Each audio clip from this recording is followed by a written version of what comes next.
Estamos recibiendo casos de personas afiliadas, ya sea al CIS o a Salud, que no están contando con atención médica y no necesariamente pacientes con COVID-19.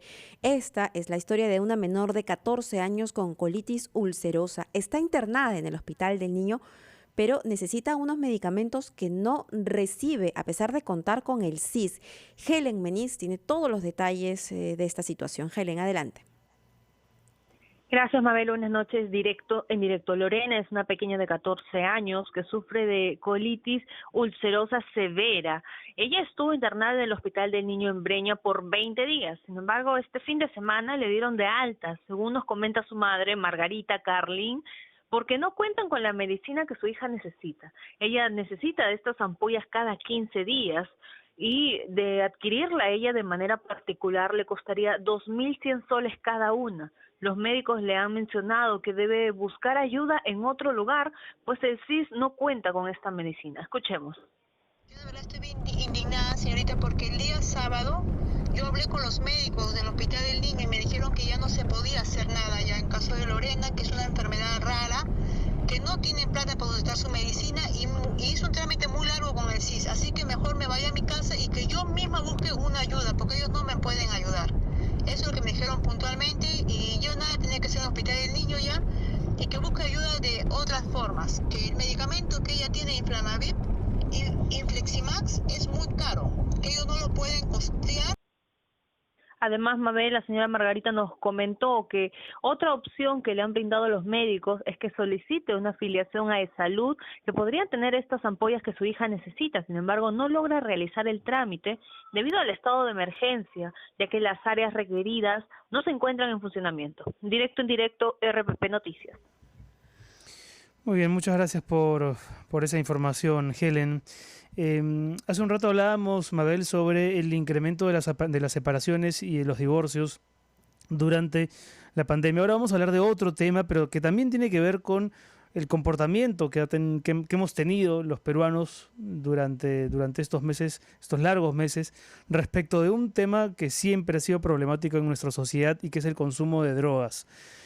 Vamos a conversar con Milton Rojas, que es psicólogo y coordinador del programa Lugar de Escucha de Cedro, institución que, por cierto, en estos días ha cumplido su 34º aniversario, así que felicitaciones por eso, y que nos cuenten los alcances de una encuesta que han divulgado, que tiene datos muy interesantes respecto de cuál ha sido el comportamiento de los peruanos o de muchos peruanos respecto del uso, consumo y abuso de drogas. ¿Cómo estás, Milton?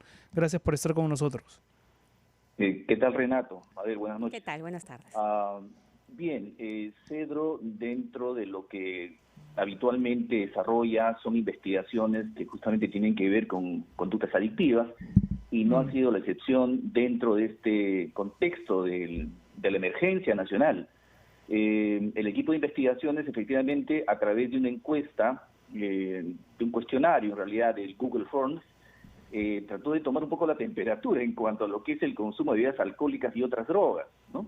Sí. Hay datos que sería bueno destacar, por ejemplo, el 89% de los encuestados reconocieron que tenían sustancias en sus casas dentro de este contexto, mientras que el 7.3 salió a buscar sustancias, el 2.4 recibió ofrecimiento y un 0.5 compró en grupo, vale decir, salieron en grupo, en patota, a buscar sustancias, ¿no? Milton, cuando dices sustancias, ¿a qué te refieres? ¿A droga en sí o también incluye alcohol? Alcohol y otras drogas. Ajá. ¿No? Es decir, mayoritariamente es obvio que tenían alcohol, pero de hecho hay un porcentaje también que reconocieron que tenían sustancias, llámese clorhidrato de cocaína, probablemente pasta y otras sustancias ilícitas, ¿no? Otro dato que también es interesante destacar es que del 100% de los encuestados, más de la mitad manifestó consumir alcohol por lo menos una vez durante el periodo de la pandemia, ¿no?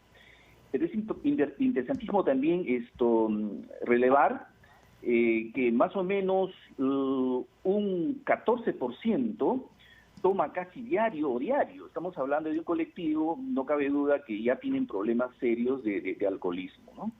Y ahí, por ejemplo, ¿hay un comparativo para poder saber cómo era antes de la pandemia y en tiempos de pandemia? Vemos que sí, a mí igual es 14.6%, 15% me parece una cifra bastante alta, ¿no? Porque estamos hablando del día a día. Pero ¿tenemos cifras de cómo era antes? Bueno, en el tema del alcohol, Mabel, es, creo yo, de conocimiento público que en realidad el Perú, al igual que algunos países de la región, tienen un problema severísimo de alcoholismo. Para que ustedes tengan una idea, CEDRO estima, a través de estudios epidemiológicos grandes, que en el Perú debe haber alrededor de 1,5 millones de peruanos alcohólicos. Es decir, gente... 1,5 millones. Clínicos, Wow. así es. Gente que necesita tratamiento, ¿no? Entonces, se refleja un poco en estas cifras, si bien esta es una encuesta relativamente pequeña en relación a estudios grandes, pero tiene cierta correlación, ¿no? O sea, hay mucho consumo de bebidas alcohólicas y no cabe duda de que aún estando en este escenario no ha sido suficientemente un obstáculo para no seguir tomando, ¿no? Los que hemos estado en la pandemia, los que hemos podido salir, hacer compras, hemos visto pues que de hecho hay mucha gente que compraba alcohol, no ha habido mucha restricción también en cuanto a la venta de alcohol, ¿no?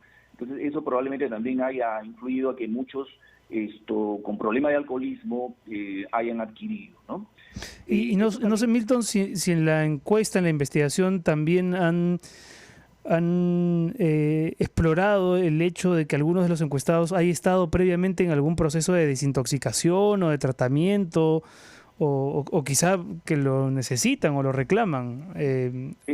Claro. ¿Ese dato ha aparecido? Indirectamente se ha evaluado, Renato, porque, por ejemplo, el 22.5% de los encuestados han sentido la necesidad de ayuda psicológica, claro, por un lado por estrés, ansiedad, depresión, pánico, que es más o menos esperado, pero más o menos un 1.4% informó que necesitó ayuda ya por problemas para afrontar justamente el alcohol y otras drogas, ¿no? Es decir, gente que seguramente entraban a un proceso de síndrome de abstinencia, de desesperación, y de hecho pues tenían o necesitaban apoyo y la familia seguramente se ha convertido en un puente importante para salir a buscar, porque por ejemplo la abstinencia al alcoholismo es un acto médico, ¿no? Porque es un cuadro muy delicado, ¿no? Ahora, Milton, sería bueno definir qué es ser alcohólico o quién es un alcohólico, porque claro, Sí. La figura probablemente que se nos viene a la cabeza es la de una persona que todo el día toma, desayuno, almuerzo, comida, y que está borracho todos los días, y no necesariamente es así. Están las famosas 4 o 5 preguntas, ¿no? No sé si tú te las sabes, Milton. Así es. Sí. Es un test que creo que hay que aplicar. Son 4, creo, ¿no? Hay 4 indicadores, efectivamente, Renato, creo que contigo hablamos en algún momento sobre esto. Lo primero es la incapacidad para abstenerse, es decir, la incapacidad para decir no, mejor no dicho, quiero, ¿no? claro. El alcohólico, cuando le ofrecen alcohol, de todas maneras va a terminar aceptando. El segundo criterio es la incapacidad para detenerse. El alcohólico, cuando comienza a tomar, ya no para. No para. De todas maneras va a terminar en borrachera. Los otros 2 siguientes criterios es la presencia del síndrome de abstinencia, justamente lo que hablábamos, ¿no? El alcohólico, por ejemplo, cuando deja de tomar o intenta apartarse de la bebida, su cuerpo reacciona de una manera realmente pues muy preocupante, porque necesita tomar.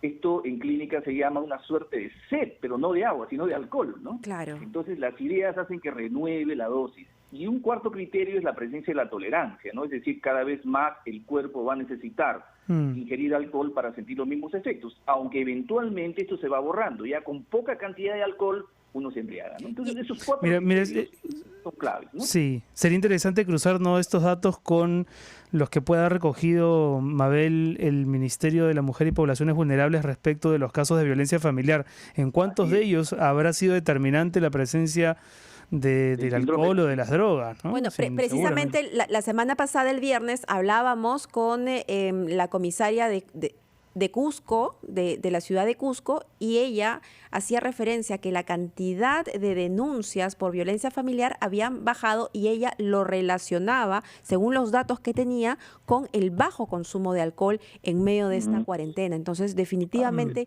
sí tiene algo que ver. Solamente para terminar, ¿existen los alcohólicos de fin de semana?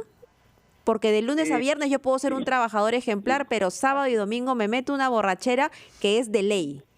¿Esas personas necesitan tratamiento?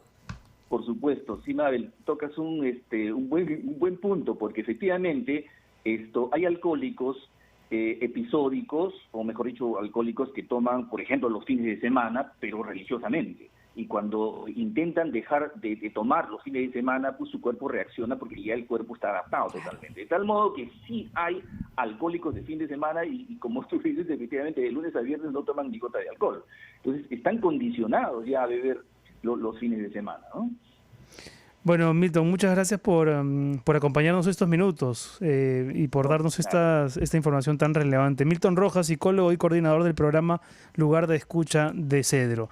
Muy interesante. Ya me preocupaba un poco con su última respuesta. Fin de semana, no, pues, pero tienes que hacerte las 4 preguntas. ¿Puedes detenerte? Si puedes detenerte. Una al año. Ahora le preguntamos a Hernán. Vamos a la pausa y volvemos.